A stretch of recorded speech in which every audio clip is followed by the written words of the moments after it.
ezali ya biso nyonso. C'est ça pour la biso ba Congolais. Eza mabele na biso ba Congolais.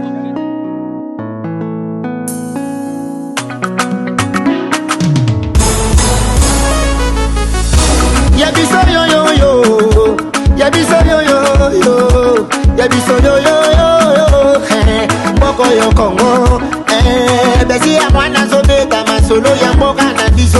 Bato mosusu balia mbongo ya Congo, bakabola na peuple, yabiso ya mwana koto sepela na bamine na biso, yabiso yo yo yo, biso bakolo mabele, yabiso yo yo yo, yabiso yo yo yo, yabiso yo yo yo, moko yo Congo. Yabiso ezalaka sokolingo bénéficie na bamineri yaka na projet na biso. Yabiso yo yo yo, yabiso yo yo yo, mosusu babosana na bango kemboka oyo yabiso bamineri pi yabiso yabala oyo tokoka bala biso nyonso elongo peuple congolais. Yabiso yo yo yo, yabiso yo yo yo.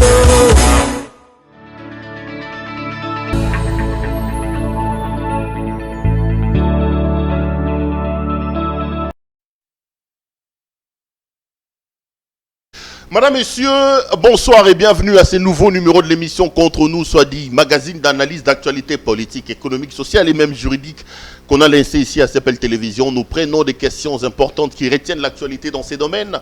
Avec un invité sur le plateau, nous tentons d'en débattre. Vous le savez peut-être, l'actualité dans le pays est restée dominée par l'Union sacrée, le FCC, le cash.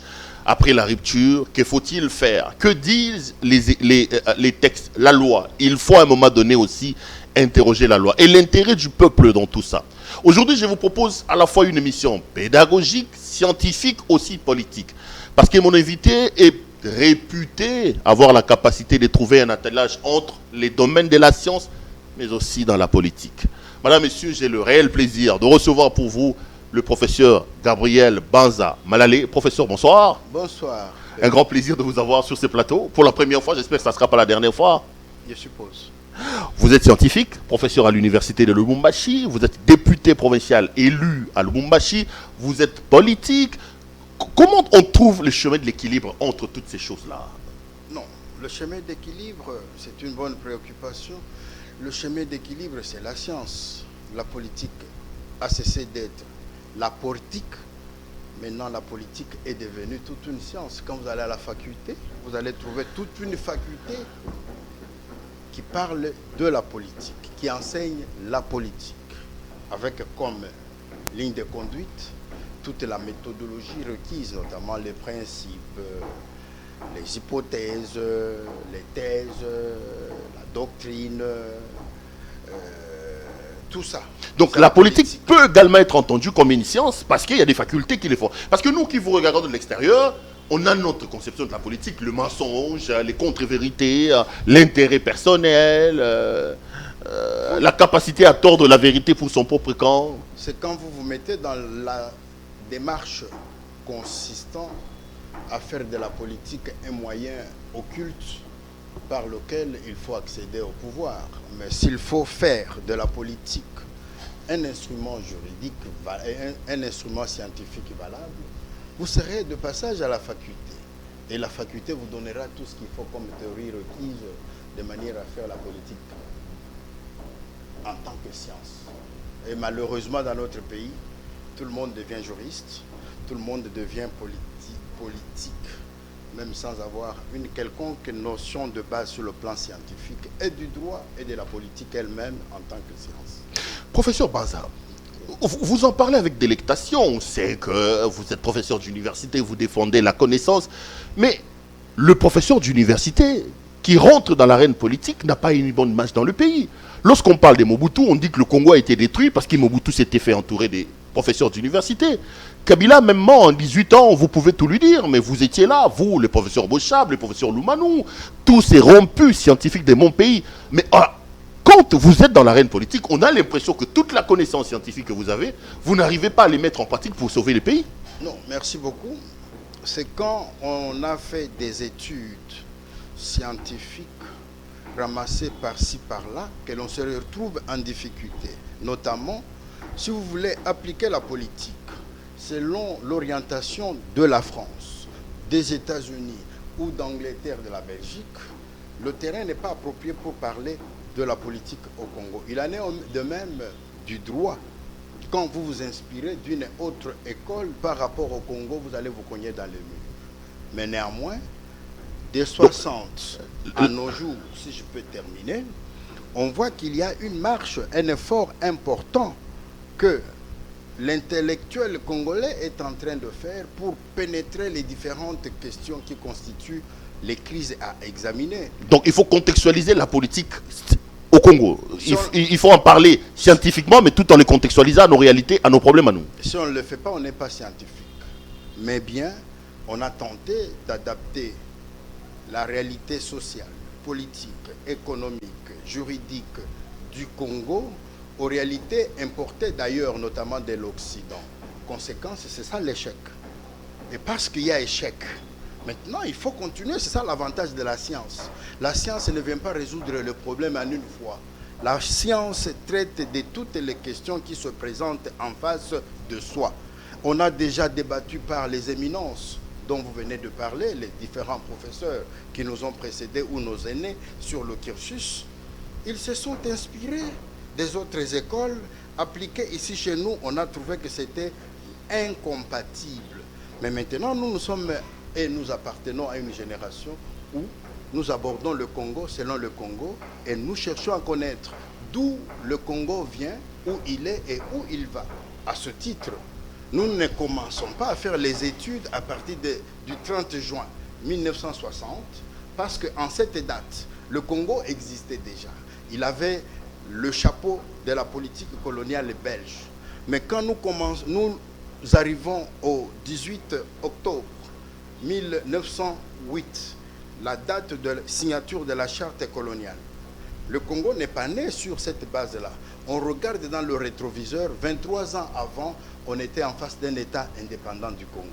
Mais cet État indépendant du Congo qu'il avait reconnu comme tel, et pourquoi dans le concert des nations il était fiable, c'est sous cet empire que l'on a conclu tous les accords qui ont fait du Katanga une puissance économique, qui ont fait des Grands Lacs une puissance économique, qui ont fait du Kivu une puissance économique. Donc cet État indépendant du Congo, nous l'ignorons tellement totalement qu'on croit qu'on fait bien alors que c'était une erreur d'approche. C'est grave ce que vous dites. On ignore totalement. On ignore le Congo. On est ignorant de notre propre pays. On ignore totalement le Congo. Et même quand nous arrivons au 26 février 1885, date de signature de l'acte général de Berlin, qui sous-tend même l'existence de ce Congo-là, l'actuelle République démocratique du Congo. Si on regarde dans le rétroviseur, le Congo avait déjà existé sous la configuration du comité d'études du Haut-Congo. C'était quoi? Ça ne fait pas l'objet de préoccupations dans les milieux scientifiques. Mais le professeur Banza a eu l'amabilité de pénétrer toutes ces questions pour commencer à quand le Congo était conçu. C'est effectivement à partir de 1860. Je dis bien 1860. Jusqu'en 1960, c'est un siècle. Quelle est cette université? Quel est cet universitaire? Quel est cet étudiant qui pénètre l'état des lieux du Congo depuis 1860 sans se référer au professeur Banza qui a fait des études et des recherches pendant 25 ans pour arriver à des résolutions qui constituent l'objet même des hypothèses valables pour sa thèse. Professeur, merci. Si je vous entends bien, qu'est-ce qu'il nous faut? Il nous faut une révolution scientifique. Il faut qu'on révolutionne notre manière de concevoir, les postulats que nous posons, l'enseignement que nous donnons à nos enfants, à nos jeunes, pour que nous puissions comprendre les réalités du Congo et adapter les solutions à ces réalités-là. Je pense, vous posez bien la question qui ne mérite pas une réponse parce qu'en elle-même c'est une réponse. Donc, c'est en elle-même, c'est ça la démarche d'un scientifique. Okay. Ça signifie quoi? Toutes les fois que vous avez tenté de résoudre un problème, vous êtes satisfait parce qu'il y a un résultat.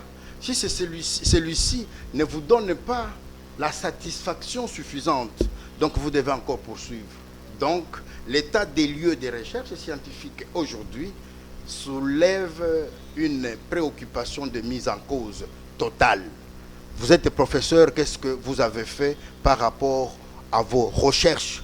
Qu'est-ce que vous avez proposé comme hypothèse? Est-ce qu'on les a appliquées? Si on les a appliquées à ce jour, les crises continuent, c'est que vous devez vous mettre en cause et évoluer, au lieu de continuer à donner de la matière qui constitue l'objet même de l'épidémie qui embrase aujourd'hui le cerveau et le cœur des gens. Vous avez trouvé une bonne parade pour fuir ma question et vous dédouaner. Ma question était simple, le professeur, vous n'avez pas une bonne réputation parce que nous avons l'impression que vous êtes bardé des diplômes, mais lorsque vous descendez dans l'arène politique, on dit que Bino Batobobo Mamboka, ce sont les professeurs d'université, les intellectuels qui ont tué ce pays et qui l'ont amené là où ils sont. Bon, la réponse elle est claire, hein, parce que vous-même vous reconnaissez que vous appliquez des méthodes qui n'ont rien à voir avec le contexte congolais. C'est ce que je comprends. Non, ce que je dis c'est quoi?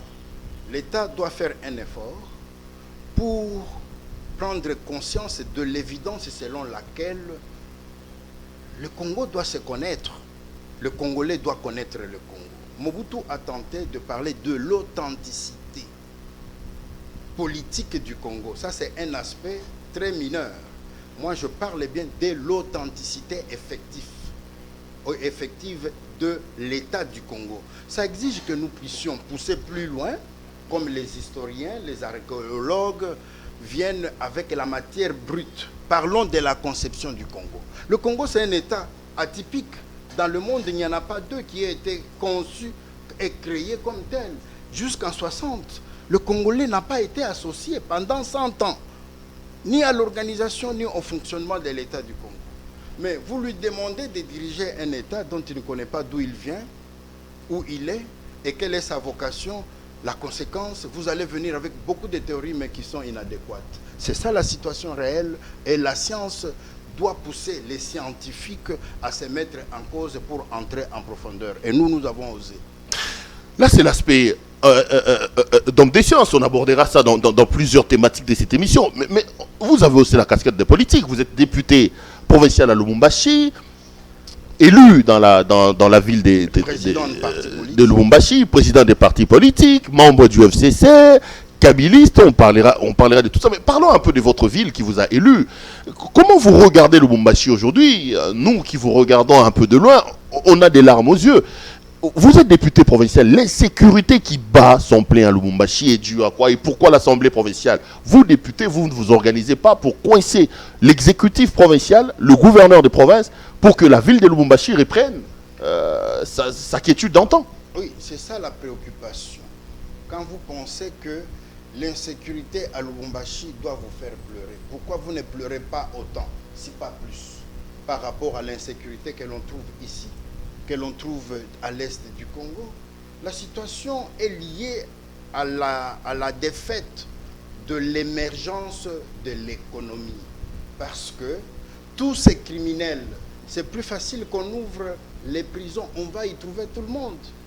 Tous ceux qui apportent l'insécurité, ce n'est pas simplement les tueurs, il y a les tueurs d'hommes, il y a aussi des voleurs et des pilleurs que nous devons considérer comme tels, dont la place n'est pas dans la cité. Et quand on commence à faire la sélection de tous ces gens, vous allez vous rendre compte que tout le monde, quelque part là où il est objet d'interpellation par soi-même. Mais donc, l'exécutif aujourd'hui doit prendre conscience à tous les niveaux que le Congo a été détruit. Il a été détruit économiquement depuis la veille de l'indépendance. L'appareil ou la batterie politique économique du Congo par le Katanga a été détruite le 17 juin 1960. Celle des Grands Lacs et du Kivu a été détruite le 27, donc à la veille de l'indépendance, le 27 juin 1960. Et à ce titre, toutes les sociétés qui ont été alimentées ont été détruites. Quand nous allons alimenter ici, il y a tout un quartier qui était considéré comme un quartier résidentiel. L'Union sacrée a géré le pays, parce que je vous ai entendu. L'Union sacrée a géré le Congo pendant 7 ans, de 90 à 1997, conséquence de pillages sous la gestion. De pillages qui ont détruit systématiquement tous les circuits économiques de base, l'union sacrée. Et c'est ce qui a même ouvert la porte à une révolution, parce que vous parlez aussi de la révolution. Là où la population souffre à cause de la mégestion, dû au fait qu'on fait ce qu'il ne faut pas faire, mais on a monté une révolution de l'AFDL qui est venue pour supplanter l'union sacrée. Et conséquence, on a constaté que le régime qui s'est institué, vous avez parlé des 18 ans, j'aurais même préféré que vous parliez de 20 ans, parce qu'il faut aussi intégrer à cela le régime de Mouzé, Laurent Désiré Kabila. À quel niveau on a trouvé l'État? C'était dans le gouffre. Il fallait le relever, le mettre à la surface, de sorte que les nouvelles autorités qui pouvaient succéder aux autorités du régime de l'AFDEL s'occupent à faire le travail. Et ils y ont, selon l'esprit de la Constitution, quand vous lisez le préambule, parce que les gens ne s'en réfèrent pas, le préambule de la Constitution, on vous parle de l'état de droit, déjà en 2006 comme une nécessité. On parle de la puissance politique nationale comme un devoir absolu. Il faut créer la nation. On parle du fondement de cette puissance politique nationale sur une base de la démocratie politique, économique, sociale et culturelle. Ces aspects ne préoccupent pas les scientifiques aujourd'hui. Qui peut nous dire qu'à la faculté, on a enseigné le contenu, la valeur et les effets de ce que l'on entend comme état de droit? Chacun spécule. On se limite à l'arrestation des Camérés, on se limite à l'arrestation des X et Y, on se limite à la prestation des serments de quelques magistrats, et on pense que l'on a créé l'état de droit. Parlons-en justement, s'il vous plaît. Non, c'est très important. Okay. Parce que le concept de l'état de droit est savant. Mais il ne vient pas de notre école. Mais c'est là justement que je voulais poser. Je retiens trois choses dans votre discours. Ouais. Vous avez relevé trois choses. L'état de droit, vous parlez de créer la nation, il faut qu'on crée la nation. Une puissance politique nationale. Et vous dites qu'il faut parler de la démocratie sociale, de la démocratie. Je voudrais qu'on entre un peu plus en profondeur apparemment sur ces trois concepts. Ouais. Lorsque vous évoquez l'état de droit, professeur Banza, qu'est-ce que vous entendez par état de droit? Quelle est votre acception, votre conception de l'état de droit? Parce que ceux qui sont arrivés au pouvoir, ils sont en train de nous chanter l'état de droit et on nous présente les arrestations du DG de l'OVD, l'arrestation de Vital Kamere, le rapport de l'IGF, comme étant des éléments indicateurs de l'avènement d'un état de droit. Est-ce que vous y croyez? Sommes-nous aujourd'hui un état de droit ou on est en train d'aller vers un état de droit? Ça, ce sont les conséquences que l'on trouve dans un état de droit. Comprenez? Quand on parle d'un état de droit, il faut se référer à la définition traditionnelle qui vient de son auteur. C'est l'Allemagne, c'est l'école de Rüsach, l'Allemagne, en 19e siècle, où on parle de l'état de droit comme quoi l'État a des droits. L'État lui-même, c'est une personne morale de droit public interne et international. L'État se promène, comme quand vous allez voir le président de la République se déplacer aujourd'hui pour aller au Rwanda, on va dérouler le tapis rouge pour qu'il marche comme s'il était au Congo, très gaillard. Pourquoi? Parce qu'il vient d'un État qui est reconnu par le Rwanda, par la France, par les autres pays du monde. Et à ce titre, il a des droits et des obligations dans le concert des nations. Et ces droits et obligations, on les trouve dans sa conception. On les trouve dans sa constitution. Il a été constitué comment? L'actuelle République démocratique du Congo, dans sa configuration, matériellement, il a été constitué à la suite d'une signature faite à Berlin. Ce n'est même pas au Congo. Il n'y avait même pas un Congolais. Quels sont à l'époque les droits et obligations qui attachent l'État à l'homme congolais? Qu'est-ce que l'homme congolais attend de l'État? C'est la coupure de courant, c'est le manque d'eau, le manque de soins médicaux, c'est le manque d'instruction d'école, le manque au pluriel. Non, il attend l'amélioration des conditions de vie. Et ça, il y a des conditions pour y parvenir. Et tout ça, c'est toujours l'état des droits? On y est toujours? Non, vous m'avez posé la question. Oui, c'est une question pour laquelle vous avez demandé une précision cartésienne. Et je vous la parce que donne. moi, j'ai comme l'impression que de manière cartésienne, on nous dit que l'état des droits, c'est un état où il y a primauté des textes, où tout le monde est soumis aux textes de la même manière. Oui. Mais là, j'ai comme l'impression que vous êtes dans une gymnastique un peu passéiste. Hein, vos détracteurs diront ça comme ça, qui risque un peu de... Oui, n'en déplaise. Quand je dis Perrault est là, quel que soit ton âge, c'est toi. Même si tu changes la veste, tu portes aujourd'hui le boubou, c'est toi. Mais qu'est-ce que tu es? C'est le toi. On peut dire le moi. Donc, en telle période, tu étais quoi? En telle période, tu étais quoi? Et aujourd'hui, tu es quoi? Donc, on te présente comme tel. Donc, il ne faut pas que je te présente. Non, Perrault, c'est quoi? Ce sont les lunettes. Et là, ça ne va pas. Donc, vous comprenez un peu. Donc, c'est important de comprendre les éléments de l'intérieur. Il faut comprendre les éléments constitutifs de la définition de l'état de droit pour que l'on ne se trompe pas. Ce n'est pas un concept congolais, c'est un concept d'origine allemande. Et à ce titre, l'État a des droits et des obligations. Quand l'État vient chez vous, vous demandez à payer l'impôt, vous croyez qu'il le fait sur base de quoi? C'est son droit. Pourquoi? Parce que en mettant tous les impôts ensemble, on va participer à la constitution d'une caisse que l'on appelle trésor public pour améliorer les conditions de vie des uns et des autres. L'État a des obligations avec la nation. Et quand je parle de la nation congolaise, c'est différent du peuple. Aujourd'hui, on est en train de prendre le slogan « Peuple, peuple » avec beaucoup d'emphase, lui donnant même une primauté par rapport au concept de nation. Attention, Simon Kimbangu est mort pour des raisons de la nation. Et il venait d'un peuple, le peuple né Congo. Lumumba venait et il est mort à cause de la nation. Il venait d'un peuple, peuple Tétéla. Mouzé Laurent Désiré Kabila est né et il a été tué pour la nation. Le concept nation, il venait d'un peuple, c'est le Luba du Katanga.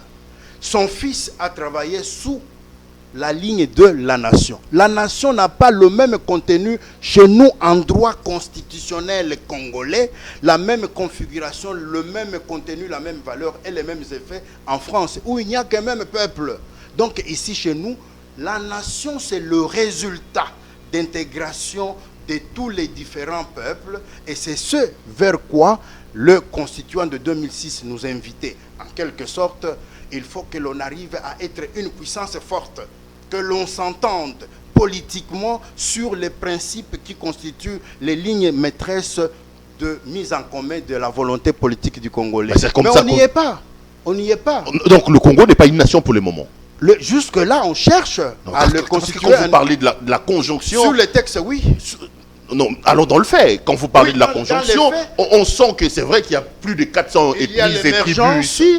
Mais le vouloir ensemble, et les Congolais démontrent chaque jour le vouloir vivre ensemble. Oui, quand vous allez en France, par exemple, vous atteignez un âge bien déterminé, la famille ne s'occupe plus de vous, c'est l'État qui s'occupe de vous.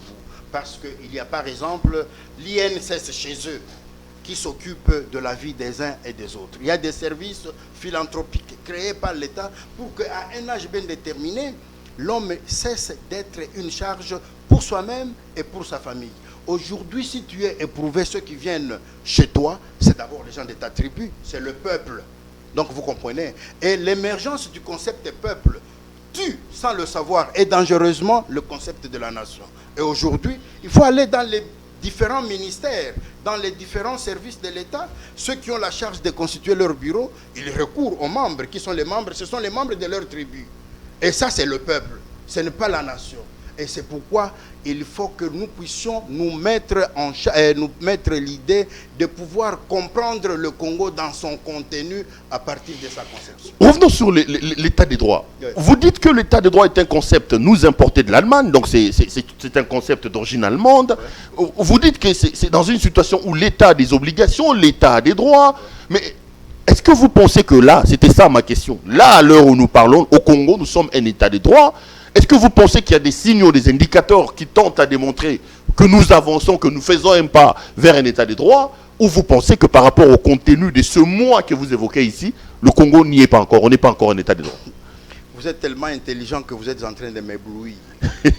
Et d'abord, félicitations parce que vous voulez que votre question puisse être comprise par tout le monde et qu'il en soit autant pour la réponse. Apparemment, je suis resté trop scientifique. Exactement. Que terre à terre. Exactement. L'État, c'est quoi?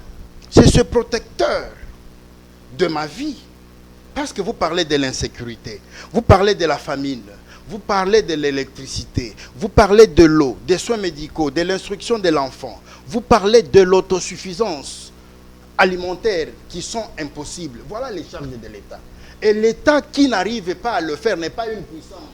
La puissance d'un État, c'est défini en fonction de sa capacité, la capacité de résoudre les questions que l'homme rencontre sur son chemin. Mais l'État aujourd'hui, il résout le problème de qui? Quand vous parlez, on a construit une petite route de 3 mètres carrés, mais tout le monde n'exploite pas cette route. Le travail qui se fait, par exemple, à un moment, c'est admirable, dans des milieux urbains comme Kinshasa. Est-ce que ça s'est fait chez moi dans mon village? Non. Or, ceux qui sont là, ils sont autant congolais que moi-même. Tous, on nous appelle souverains primaires. Cela est d'autant fort vrai que même pour être élu président de la République, vous n'allez pas solliciter simplement l'électorat de Kinshasa. Vous serez obligé de descendre dans mon village. Or, le village est resté aux villageois. Qu'il meure, on ne s'en fout pas. Donc, vous comprenez ici, l'État, c'est cette personne morale à l'intérieur de qui il y a la sécurité, la paix et le développement pour tous. Mais dès lors que cela n'est pas possible, l'État n'existe pas. Et cet État-là, il a le devoir pour le faire sur base de quoi? Parce qu'il se veut être tel. L'État a la mission sacrée. Quand vous lisez même la charte coloniale, la charte des Nations Unies, on parle de la mission sacrée de l'État. Et c'est pourquoi on insiste sur la bonne gouvernance. Ceux qui gèrent l'État, ils doivent prendre en conscience le devoir de s'occuper de l'homme pour partir de la bestialité à l'humanité de sa vie. Améliorer les conditions de vie de l'homme. Et ici, pour le Congo, quand on le crée, le repère, c'était le Bill of Rights de 1776 aux États-Unis. C'est-à-dire l'homme congolais, qu'il soit un modèle de meilleures conditions de vie. Allez-y comprendre. En 60, nous qui lisons, on nous dit le franc congolais coûtait 2 ou 3 dollars. Aujourd'hui, c'est combien? C'est 1 franc congolais, 1 dollar de 2000 francs congolais. Donc vous vous imaginez où nous allons, un tel État, il mérite d'être repensé. Et c'est pourquoi la charge des autorités actuelles n'est pas d'abandonner la mission de construire un État. N'est pas la mission n'est pas celle d'abandonner la mission de créer ici chez nous au Congo la puissance politique nationale. Il faut faire converger tous les peuples congolais autour d'un idéal commun. La charge des autorités actuelles, c'est de se comporter de manière que tous les travaux qui vont se faire sur le plan de cette démarche démocratique et de cette démarche politique, c'est fondé sur la démocratie. Pas simplement la démocratie pour les députés, pour le président de la République, pour les ministres et pour les ADG et autres. C'est la démocratie pour tout un chacun parce que nous-mêmes, nous avons des droits que nous revendiquons en tant que souverains primaires. Nous revendiquons de l'État et ceux qui gèrent l'État doivent être conscients de cette charge-là. Malheureusement, on abandonne la mission régalienne, celle que l'État devait accomplir aujourd'hui, celle située dans les 3 axes que je viens de vous stigmatiser, la construction de l'état de droit, la construction d'une puissance politique nationale, l'union faisant la force. Si nous nous entendons, on peut aller aujourd'hui, il y a ceux qui parlent FCC, il y a ceux qui parlent Union sacrée, il y a ceux qui parlent la Mouka, il y a ceux qui parlent ensemble, mais dans tout ça, tout se trouve le dénominateur commun. Et pourtant, il existe. Si nous ne sommes pas égoïstes, on va les trouver, et c'est très facile. Et c'est vers ça que l'on devait tendre. Malheureusement, nous sommes dans des diatribes. Et tout ça, les débats qui seront engagés doivent être fondés sur le socle de la démocratie. Tenir compte de la démocratie politique. Vous qui faites la politique, faites-en tout en vous respectant mutuellement, parce que des chocs des idées jaillit la lumière. Il ne faut pas venir enfreindre, étouffer vos partenaires qui raisonnent autrement, ça ne va pas. l'économie, donc la démocratie économique, nous avons une économie qui est à la fois introvertie et extravertie. Les partenaires externes qui ne sont pas des Congolais par définition ou par nature, comment est-ce qu'ils vont être intégrés par rapport à leurs droits? Je parle ici des puissances financières et industrielles, comme celles qui ont investi leurs capitaux dans le Katanga, dans les Grands Lacs et dans le Kivu. Mais tous ces partenaires-là, économiquement, nous devons nous partager la poire. De quelle manière? Mais quand vous lisez les textes traditionnels, le Congo devait rester avec 2 tiers et elle devait partir avec 1 tiers. Ça n'est pas connu du Congolais. La sociologie elle-même, nous ne devons pas détruire notre tribu, nous ne devons pas détruire notre ethnie, mais faisons-en comme un socle, point de départ pour constituer les valeurs que nous allons mettre en compétition par rapport aux besoins de la définition de la nation. Laissez-moi vous embêter un peu. C'est bon toutes ces théories ici, professeur Banza. Vous êtes un kabiliste. Vous étiez ici avec Kabila. Vertébreux. Vous avez géré le pays avec Kabila. Oui. Toutes ces théories étaient où? Non. Parce que pour quelqu'un qui vous regarde, on a l'impression que c'est comme en claquant du doigt, en appliquant tout ce que vous dites, qu'on peut mettre le Congo sur le rail. Mais cet homme qui parle, qui développe ce genre d'idées, soit dit en passant, à un moment donné, avait quand même l'oreille des Kabila, était proche des Kabila, a travaillé avec Kabila. Mais pourquoi toutes ces théories, vous ne l'avez pas mises en pratique pour aider le Congo à bouger? Merci beaucoup, Perrault. Je suis très flatté encore une fois pour votre intelligence, mais vous risquez de me décevoir sur un point. Et le point, c'est quoi? Vous croyez que toutes les questions qui se présentent devant soi, il faut les traiter au même moment. Il faut les situer dans la nécessité de les résoudre. Doit être situé dans le temps et dans l'espace. Le pays est dans le gouffre, dans le mythe de caverne, où il n'y a aucune lumière. Un pain dans cette ville de Kinshasa, on l'a acheté avec de l'argent dans une valise, un seul pain. Mais il faut d'abord sortir le pays du mythe de caverne et le mettre à la surface. Et vous pensez que c'est ce que Kabila a fait? Il l'a fait avec beaucoup d'aisance, parce que le pays, du fait de la mégestion qu'il a connue, par le fait de l'union sacrée, le pays a ouvert les Non, mais portes. l'union sacrée n'a pas géré le pays quand même. Vous revenez tout le temps là-dessus quand même. Hein? Je pense... C'est vrai qu'il y avait une union sacrée. Après le discours de Mobutu, quand il a dit comprenez mon émotion, les Tshisekedi et autres se sont regroupés autour de l'union sacrée. Moi, je peux rafraîchir votre mémoire. Le discours à quoi vous faites allusion, c'est le 24 avril 1990. Et depuis, la conférence nationale a été une nécessité. Très intelligent, très averti. Mobutu a bien parlé de la conférence constitutionnelle. Mais le politique congolais n'a pas voulu. C'est ainsi que l'on a fait un coup d'État contre la pensée de Mobutu. Et c'est pourquoi il faut éviter d'avoir une idée qui vient d'un individu. Mobutu a subi un coup d'État et tout d'un coup, on a remplacé la conférence constitutionnelle par la conférence nationale souveraine, dont l'idéologie à faire valoir était celle de l'union sacrée. L'UDPS, soutenu par l'Église catholique. Nous avons vu Monsengo marcher avec l'UDPS pour le même résultat. Et la société civile, il faut acheter. Merci beaucoup parce que vous complétez. Parce qu'on se rappellera qu'à ce moment-là, bon, l'Église catholique fait partie de la société civile. Oui, voilà, c'est un peu ça. Et on est arrivé à une situation où ceux qui ont conçu, ceux qui ont constitué le Congo se sont rendus compte, en cette période de la transition, du 12 mars 1990 au 31 décembre 2011, on devait réfléchir sur la nécessité de survivance de l'État congolais, soit sur la démarche de sa liquidation. Et c'est ainsi que vous avez entendu émerger l'idée de la balkanisation. Donc cette idée ne vient pas du néant. Lisez les textes Non, anciens. mais je suis d'accord avec vous, professeur Banza. Mais là, je ne suis pas d'accord avec vous, parce que quand vous parlez de l'union sacrée, on doit reconnaître qu'à l'époque, c'est vrai qu'il y avait une union sacrée avec les Tshisekedi, mais ils n'étaient pas à la manette. C'était Mobutu qui gérait le pouvoir. Vous êtes malheureusement un avocat pour l'union sacrée. Non, je pose des questions. Non. Mais malheureusement, vous êtes journaliste et je considère que vous avez une tendance de nature à faire valoir l'union sacrée comme une innovation aujourd'hui parce que le président de la République en parle. Moi, je suis un scientifique. Je vais vous dire que l'union sacrée a commencé en France en 1914. Et on appelait tous les Français pour qu'on prenne conscience, qu'on se mette ensemble pour que l'on abandonne notamment les querelles internes, que l'on aborde l'ennemi commun, notamment la guerre mondiale, et voir comment est-ce qu'on allait évoluer. C'est allé en France, c'est allé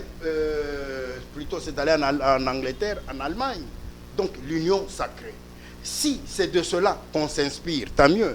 Mais pourquoi est-ce qu'on parle dans la Constitution de la puissance politique nationale? C'est ce que ça signifie en termes précis, en termes objectifs. C'est-à-dire mettre tout le monde d'accord en excluant tout ce qui est tribu, ethnie, division politique, mais que nous réfléchissions de la même manière. Mais ça exige un débat préalable et l'accord global est inclusif et le résultat précieux qu'aucun ne peut effacer aujourd'hui. Parce que ça a intégré tous les politiques, toutes les classes sociales, culturelles, politiques, économiques de notre pays. Mais quand vous effacez ça, c'est que vous négligez ce que sont les autres dans la participation à la définition de cette soi-disant union sacrée. Revenons à ce qu'on disait. Vous disiez, moi je posais la question, j'ai dit toutes ces théories, vous ne l'avez pas appliqué avec Kabila. Vous me faites voir que Kabila a quand même réussi à prendre le pays du gouffre et il l'aurait mis sur la surface. C'est ce que vous disiez. Non, je ne dis pas le contraire, j'explicite. Ok. Il a trouvé, le travail qu'il avait n'était pas celui d'affronter les problèmes à caractère futur. Il devait d'abord remettre le Congo dans sa configuration naturelle de l'État indépendant depuis 1885 pour qu'il soit à l'abri de sa balkanisation. Kabila a affronté la balkanisation et il a mis en échec le plan machiavélique qui consistait à balkaniser le Congo. Kabila, qu'est-ce qu'il n'a pas fait? Il a tenté d'améliorer les conditions de vie. Moi, je suis professeur. Quand Matata sortait, comme dernier ministre, dernier gouvernement, j'ai touché 2000 $. Aujourd'hui, c'est à peine que je touche 1000 $. Je ne voudrais pas vous donner l'essentiel. Où est-ce que nous allons? Nous allons reculer jusqu'à avoir 100 francs comme salaire. C'est pour vous dire qu'il ne faut pas minimiser ce que Kabila a fait. Kabila venait de faire même un coup d'État à tous les politiciens qui ont commencé à faire le théâtre depuis 60, se présentant en lieu et place du souverain primaire pour poser des actes politiques sans consulter celui-ci. C'est la première fois avec Kabila que le souverain primaire est consulté. Ce n'est pas une blague.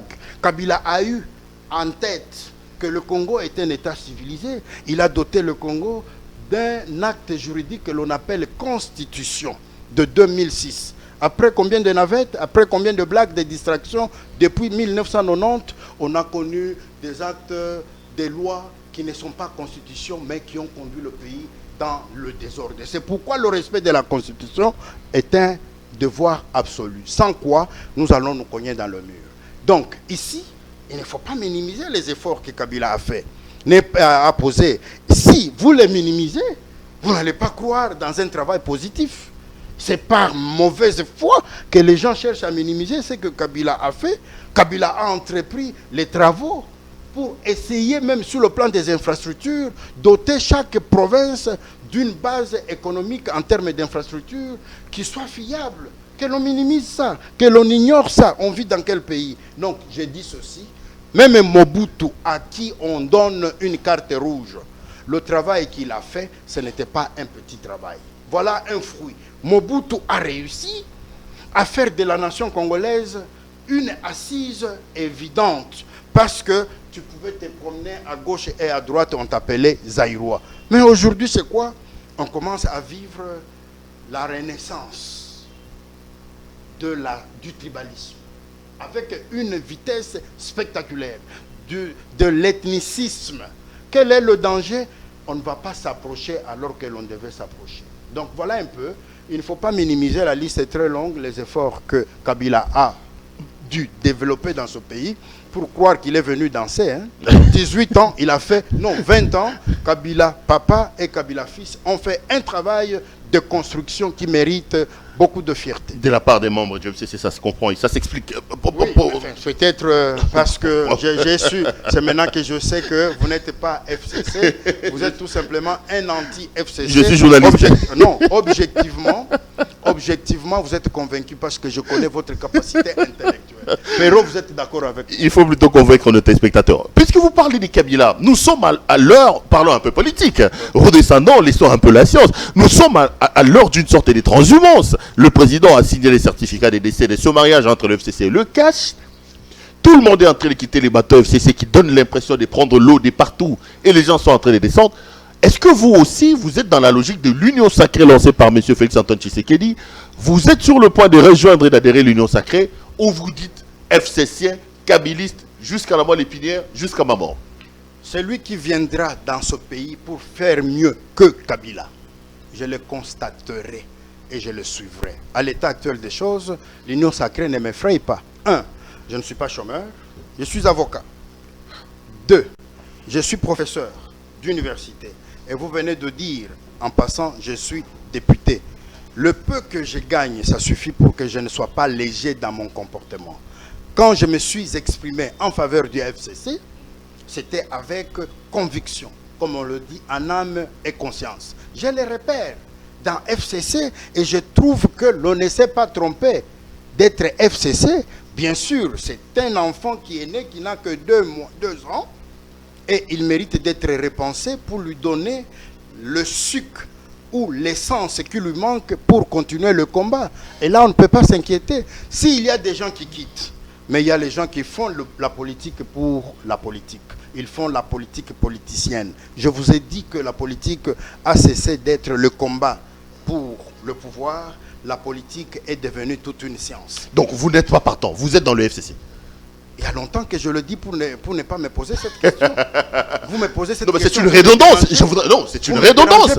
Vous savez, la redondance, c'est une figure de style. Non, je voudrais être redondant pour que nos téléspectateurs, vos électeurs à Lubumbashi comprennent. Non, je voudrais parler. Banza Gabriel Malale et du FCC kabiliste. Pas question de l'union sacrée, il ne rejoint pas Félix Antoine Tshisekedi. Je suis irréfragablement convaincu et convaincant. C'est d'ailleurs pourquoi je vous convainc. Je suis irréfragablement convaincu et convaincant membre FCC. Et je ne quitterai pas. Je ne quitterai pas. Tout le monde quittera. Mais je profiterai de l'occasion pour rester avec une structure pour laquelle on a dépensé moyens et autres, mais pour la repenser selon ma conception. Ben, les images sont là. On va garder les images. Je ne quitterai pas. Ouais. C'est dit. Gardez cette image. Si votre appareil en perdait, jetez-le. Je vous dis, je n'ai aucune raison. J'ai la conviction scientifique qui prend mon esprit, mon âme et mon corps. Je ne quitterai pas. Pour aller où? Pour aller dans le désert.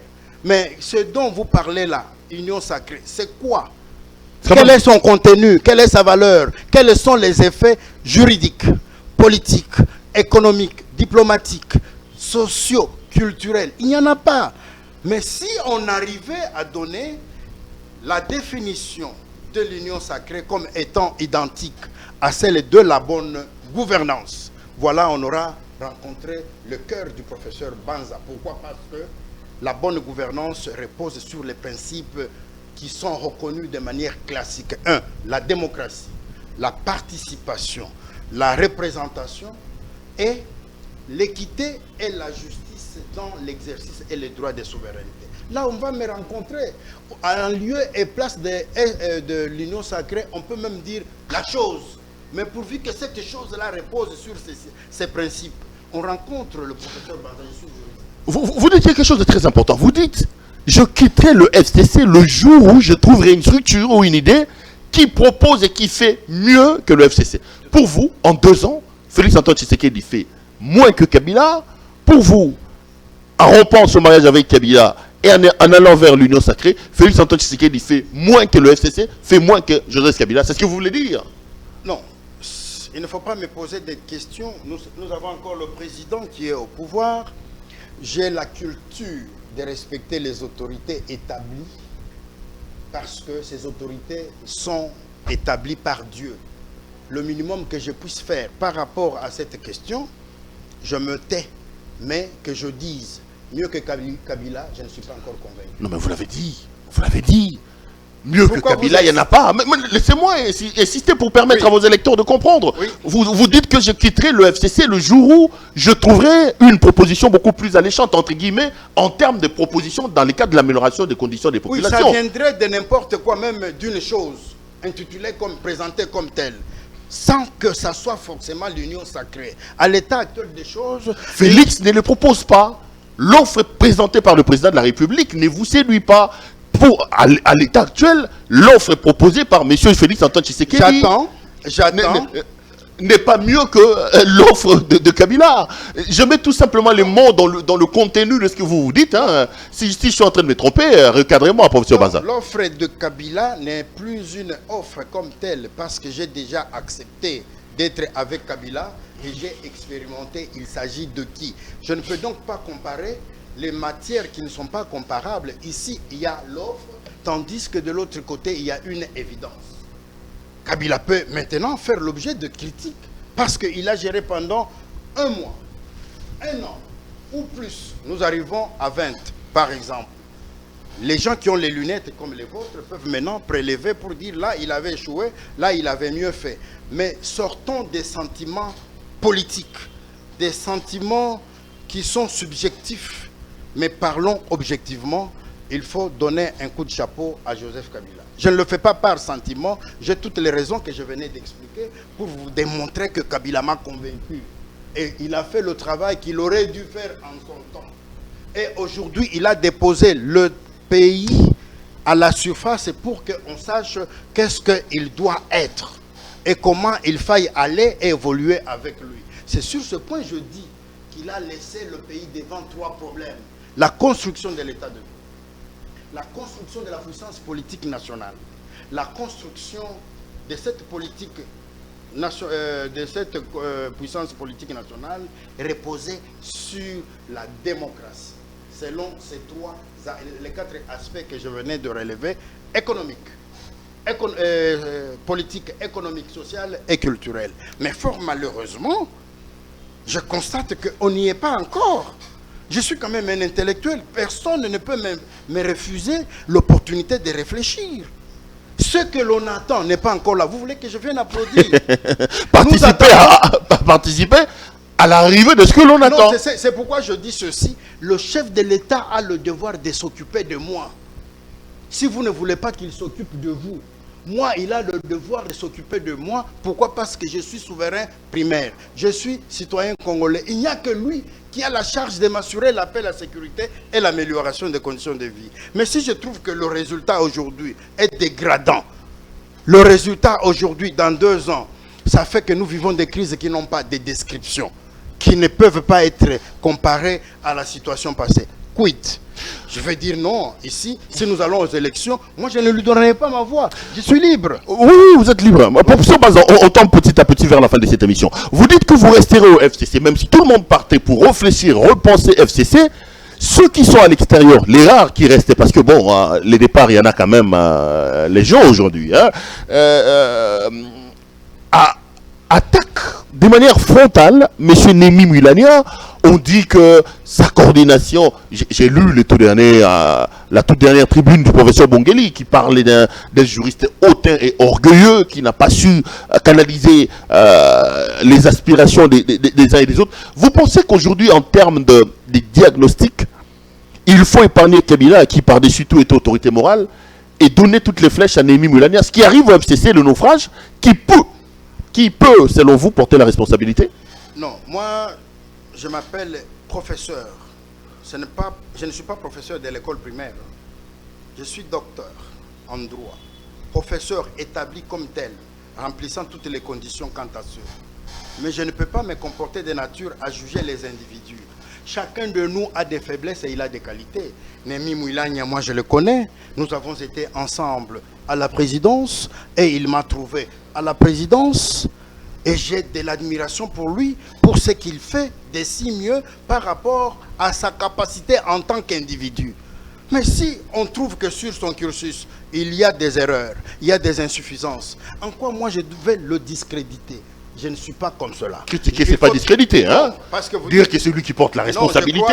Il y a moyen de le faire. On dit hautain, on dit orgueilleux, non. Canalisant tout, n'arrivant pas à canaliser. Il y en a même qui vont loin, en évoquant même l'incompétence aussi. Oui, moi-même, je peux aussi dire ce que je peux dire à sa charge.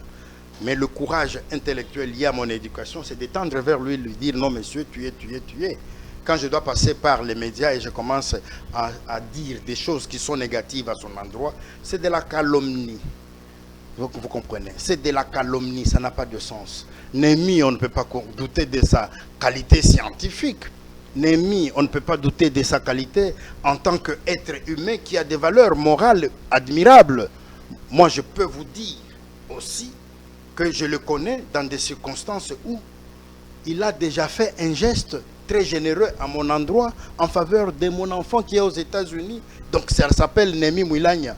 Que je vous dise, que je vous dise aujourd'hui, Némi, il est. Non, ça ce n'est pas moi. Mais ceux qui le critiquent avec un accent aussi particulier comme vous le relevez, libre à eux. Mais moi, je crois que je ne critiquerai jamais. Vous entendez comment je parle du chef de l'État? Avec beaucoup d'élégance. Il est chef, il est mon chef. Il a le devoir de s'occuper de moi. S'il ne le fait pas, je peux arriver chez lui, je me mets même à la porte.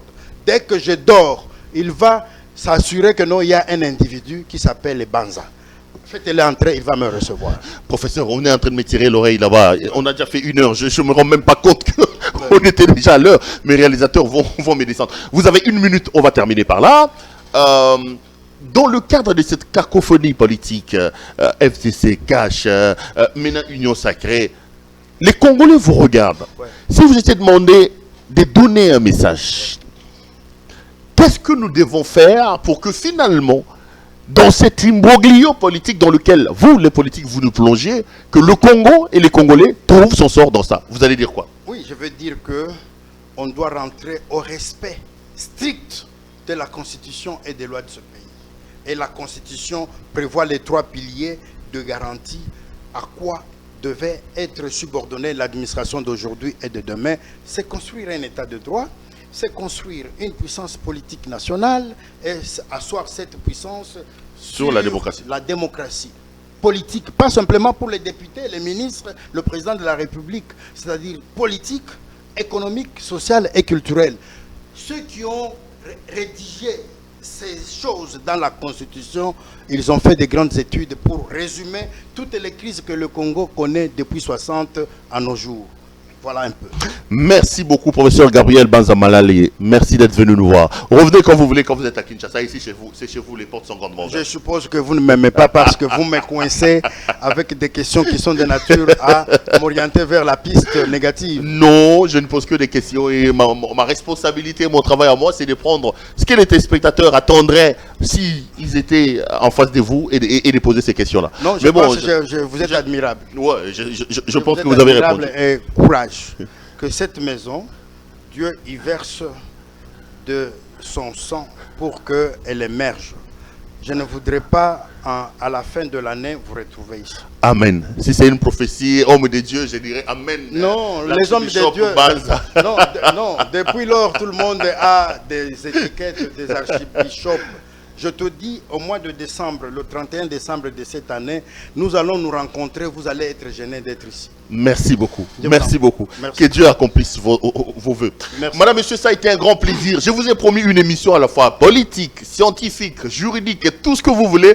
J'espère ne vous avoir pas déçu parce que quand on a le professeur Gabriel Banza Malali sur le plateau, on peut rencontrer et on peut mettre ensemble toutes ces facettes-là de l'homme, mais aussi de la société. Ça a été un grand plaisir pour moi de vous présenter cette émission. Merci à l'équipe technique qui a fait un travail remarquable pour me permettre d'entrer en contact avec vous. Je serai heureux de vous retrouver lors d'un prochain numéro. Portez-vous bien et restez branchés sur nos programmes. Bonsoir chez vous.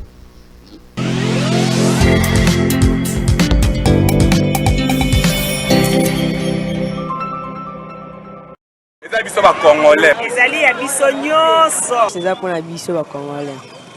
eza mabele na biso ba Congolais.